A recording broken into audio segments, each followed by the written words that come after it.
এর আলোচনা 5 কেজি ভরের একটি স্থির বস্তুর উপর 10 সেকেন্ড বল প্রয়োগ করায় তার গতিশক্তি 500 জুল হয়।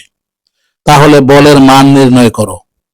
এখানে বস্তুর ক্ষেত্রে ভর m সমান 5 কেজি, আদিবেগ u সমান 0 মিটার পার সেকেন্ড, সময় t সমান 10 সেকেন্ড, অভিকর্ষ ত্বরণ g সমান 9.8 মিটার পার সেকেন্ড স্কোয়ার। তাহলে বস্তুর গতিশক্তি সমান হাফ অফ mv স্কোয়ার সমান half into 5 into b square joule. প্রশ্নমতে 5/2 বি স্কোয়ার সমান 500 বা বি স্কোয়ার সমান 200। সুতরাং বি সমান √200 সমান 10√2 মিটার পার সেকেন্ড।